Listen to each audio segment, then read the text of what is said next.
Sebab kita di pecutan yang terakhir, betul, dapatkan motivasi yang terbaik. Dan apakah amalan yang sepatutnya kita lakukan? Dan bersama Ustaz, secara panggilan video. Assalamualaikum.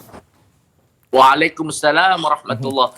Itu dia. Alhamdulillah Ustaz, kami tak sabar untuk berkongsi ilmu pagi ini sebab ramai yang tak tidur lepas subuh sebab nak mengejar malam kemuliaan. Ustaz, mungkin ramai dah tahu setiap tahun kita ulang, namun tak salah sebab kita mengulang kaji ilmu yang manfaat. Betul. Sebab kita berada di malam-malam ganjil sebegini. Jadi Ustaz, apakah amalan yang sebaiknya dilakukan? Sebab sekarang Ustaz, di versi PKP ni Ustaz, untuk tahun yang kedua, biasanya orang akan iktikaf di masjid, ada imam yang memimpin. Tapi kali ini nampaknya bersendirian. Jadi apa amalan yang terbaik di saat tidak dapat berjemaah, tak ada pimpinan secara langsung di masjid-masjid ya, sebab ada had tertentu.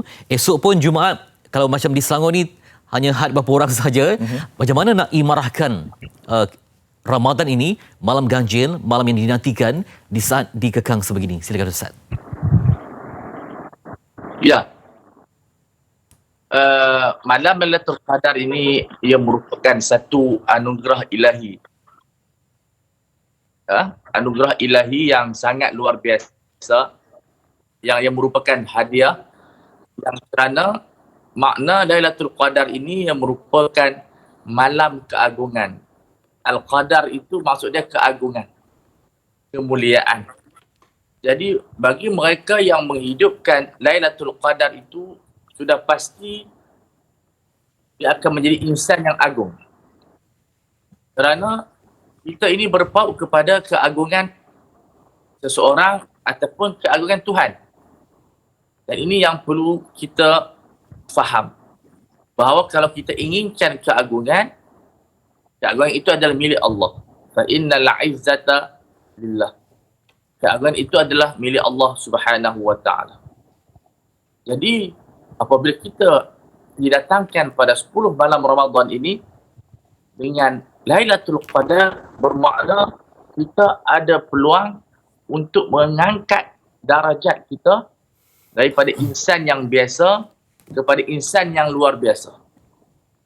Sebab itu malam ini adalah malam ketenangan. Malam ini adalah malam yang Rasulullah SAW disebutkan dalam hadis, bila masuk 10 malam terakhir, syadda mi'tarahu wa ayqadha ahlahu.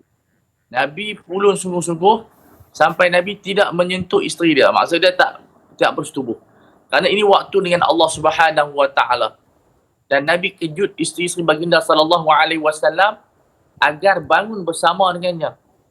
Berdoa, berzikir, kerana ini malam keagungan. Bila malam keagungan, rugilah kalau kita tak mengejarnya. Hatta kalau wanita yang tidak boleh sembahyang pun bangun untuk berdoa untuk mendapatkan keagungan dan kemuliaan yang tinggi. Okey, baik Ustaz. Memanglah kita ni digalakkan untuk melakukan pelbagai perkara-perkara kebaikan ya di saat-saat akhir ini Ustaz. Tetapi itulah dia caranya untuk kita nak meimbangi tentang perkara-perkara duniawi ini dan juga perkara-perkara untuk kita mendapat selamat akhirat ini. Okey, bayangkan 10 malam yang terakhir, kalau sebelum ni mungkin mereka ni sibuklah shopping sana, shopping sini kan. Sampai mereka ni terlupa untuk melakukan pelbagai amal ibadah. Jadi mungkin mereka ni melakukan pelbagai aktiviti-aktiviti yang melalaikan. Jadi bagaimana Ustaz untuk kita nak meimbangi ya dengan perkara-perkara duniawi ini, kita tolak ke tepi dan kita harus memberikan keutamaan kepada 10 malam terakhir ini untuk kita mencari malam Al-Qadar ini Ustaz? Sebenarnya bukanlah kita ni mengagungkan Lailatul Qadar, kita menepikan apa dia duniawi. Dan ini duniawi kita ambil. Duniawi kita kejar. Duniawi kita perhatikan. Tetapi itu adalah luaran. Makna badan kita bergerak, namun hati kita rindu kepada Lailatul Qadar. Bukan bermaksud bila kita ini mengejar Lailatul Qadar ini, kita alpa dan kita lupa terhadap, kita katakan duniawi tak? Tidak, kita seimbangkan. Di waktu siang kita bekerja kerana kerja itu adalah ibadat. Ya. Kita nak berniaga. Namun etika Islam itu perlu dijaga. Apabila seorang itu dia berniaga, dia bekerja, dia mengikut akhlak dan dasar Islam, tidak berdusta, tidak berbohong, Apabila malam dia mengerjakan malam, itu adalah ibadat sebenarnya. Qul inna salati wa nusuki wa mahyaya wa mamati lillahi rabbil alamin. Kerana Islam ini bukan hanya beribadat, kehidupan kita pun mesti Islam. Jadi jangan kita salah faham bila kita menghidupkan bulan Ramadan dan Lailatul Qadar ini kita ketepikan duniawi. Tidak. Kita perlu buka puasa, kita perlu kita katakan makan dan sebagainya. Namun di waktu malam, selepas Isyak itu malam yang sangat mustajab doanya. Sehingga fajar, hatta matla'il fajr. Mana waktu itu luas sampai fajar. Kalau kita tak bangun pukul 1, bangun pukul 2, tak bangun pukul 2, pukul 3, sampailah sebelum subuh. Dan ini merupakan kefahaman yang kita perlu perbetulkan, iaitu pertembungan dunia dengan akhirat. Mereka tidak bertembung. Sebenarnya perlu kita sinergikan dunia dan akhirat sehingga kita mendapat kebaikan dunia dan akhirat. Ya. Ustaz, bagaimana pula dengan amalan yang lebih afdal dilakukan? Adakah seandainya, misalnya kata contohnya, orang yang mungkin ada hutang solat tak sebenarnya mungkin tidak menjaga solat fardu, adakah perlu dilaksanakan solat sunat seperti tahajud dan sebagainya, ataupun lebih afdal membayar hutang-hutang yang tertinggal, mungkin hutang zakat, ya, hutang-hutang lain, hutang dengan Allah Taala yang perlu dilunaskan berbanding dengan melakukan amalan sunat seperti tarawih dan sebagainya, yang mana harus diutamakan supaya meraih keberkahan berpandukan pada yang lebih afdal. Silakan. Saya tidak jelas soalan Fitri. Dapat. Itulah mungkin sikit ada gangguan teknikal Ustaz ni. Apa amalan yang lebih afdal dilakukan pada malam terakhir ini, sebab ia kadang-kadang orang tu mungkin tidak menjaga solat 5 waktu contohnya kan, tapi dia memburu tahajud ataupun solat sunat yang lain. Jadi mana yang harus diutamakan supaya segala amalan itu diberkahi, mendahulukan yang wajib untuk memastikan amalan kita lebih cantik dan tersusun. Silakan Ustaz. Dapat dengar? Ya, dia mengikut pada keadaan kita sebenarnya. Ibadat sunat ini jangan bertembung sehingga kita ini cuai terhadap kewajipan. Misalnya katalah kita ni kerja, kewajipan kita sampai malam macam doktor dan sebagainya. Cukuplah dia sembahyang 2 rakaat di tengah malam. Sebab kita secara konsep umumnya orang tak bekerja sampai malam, tetapi ada sektor-sektor yang mereka terpaksa berjaga malam seperti polis dan seumpama dengannya. Mereka ada ibadat khusus. Misalnya mungkin mereka tidak sempat membaca Al-Quran, mereka berdoa. Kerana mendekatkan diri kepada Allah Ta'ala bukan dengan satu cara. Jadi kita lakukan ibadat yang mudah untuk kita. Kesimpulannya make it easy. Kalau kita mudah baca Quran, kita baca Quran. Kalau kita rasa kita mudah tahajud, sebab kita duduk di rumah, kita buat tahajud. Kalau kita sibuk seperti mana pegawai kesihatan dan pegawai keselamatan, tentu kita berdoa dan berzikir dan beristighfar. Jadi inilah keindahan Islam. Dia tidak menentukan satu ibadat itu kepada satu perkara. Kerana dia akan menyebabkan kita berasa susah. Sebab itu kelainan dalam ibadat sunat dipelbagaikan supaya kita dapat kutip yang mana mudah bagi kita.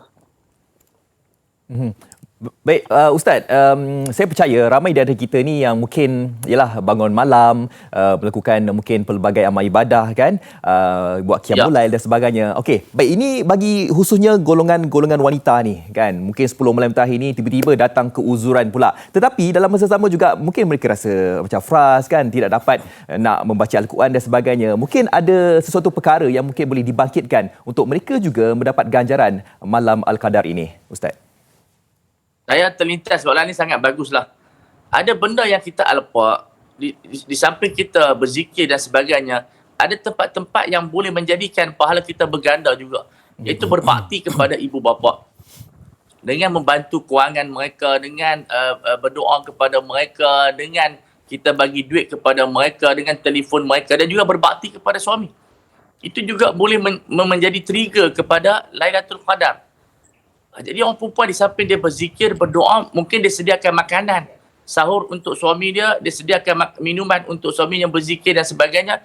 Itu juga di antara cara-caranya. Sebab ibadat ni kita tak boleh faham dalam bentuk konteks berzikir sembahyang sahaja. Dan orang perempuan dalam waktu haid sebenarnya dia dapat pahala. Itu kesemuanya. Bila dia tinggal sembahyang kerana Allah Ta'ala dia dapat pahala. Bila dia tinggal Quran kerana Allah Ta'ala dia dapat pahala. Bila dia tinggal puasa kerana Allah dia dapat pahala. Ajaib. Sebab ramai orang faham ibadat ini dalam bentuk perlakuan. Tetapi Allah Ta'ala bagi kepada orang perempuan ini tinggal sembahyang dapat pahala. Tinggal baca Quran dapat pahala. Tinggal puasa dapat pahala bila dia niat kerana patuh ajaran Allah. Namun dia bangun di waktu malam untuk berdoa dan dia servis suami dia ataupun ibu bapa dia, itu juga trigger kepada menghidupkan malam Lailatul Qadar. Jadi ini di antara benda yang boleh menggembirakan. Banyak saya sebut pada orang perempuan, sebenarnya orang perempuan ramai salah faham sebab dia faham ibadat ni dalam bentuk buat saja. Tidak, orang perempuan ada kelebihan. Tidak ada orang yang tinggal sembahyang dapat pahala melainkan orang perempuan ketika mana waktu haid atau nifas. Jadi Ustaz, apa saranan supaya kita meningkatkan amal ibadah dan tidak menjadi Ramadan dan tidak menjadi paling utama tidak menjadi penyembah Ramadan yang hanya mulia pada bulan ini saja, tapi bila keluar daripada madrasah Ramadan ini kembali kepada tabiat lama. Jadi macam mana ini betul-betul kita ambil sebagai bulan madrasah dan tarbiyah untuk memajukan keimanan dan kehidupan yang lebih tenang berpandukan kepada syariat. Silakan. Boleh ulang soalan, tak jelas kan? Itulah dia Ustaz. Kami ada sikit gangguan teknikal. Mungkin Ustaz dapat rumuskan bagaimana Ramadan ini sebagai bulan madrasah, bulan tarbiyah dan tidak menjadi penyembah Ramadan yang sering disebutkan oleh ulama silam, supaya Ramadan ini adalah bulan yang menjadi panduan untuk dan juga pedoman untuk masa hadapan dan bukan hanya untuk bulan ini sahaja. Silakan. Ya, sebenarnya kesimpulan yang saya ingin rakamkan, jadikan bulan Ramadan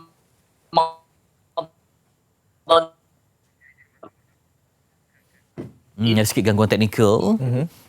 Dan memetik kata ulama Yusuf Al-Qaradawi yang menyebut bahawa jangan menjadi penyembah Ramadan. Maksudnya hanya buat itu hanya untuk Ramadan. Tapi inilah bulan yang disebutkan dalam Al-Baqarah. Ya. Natijahnya ialah takwa yang menjadi panduan untuk terus hidup dengan aman dan bertakwa. Jadi kami ada sikit gangguan teknikal untuk terus berhubung dengan Ustaz Fawaz. Semoga ada rezeki lain. Tapi jelas tadi dalam perbincangan ada ruang yang terbuka untuk semua orang. Yang mana yang diuji dengan uzur, yang mana yang diuji dengan kerja. Sebab ibadah ini sangat-sangat luas dan tidak hanya terhad kepada Quran sahaja, tapi anda boleh buat amal ibadah. Mungkin menjaga ibu yang sakit, mungkin sedang berjuang menjaga nyawa di hospital. Semuanya ibadah yang diiktiraf sebagai pahala berganda oleh Allah, insya-Allah.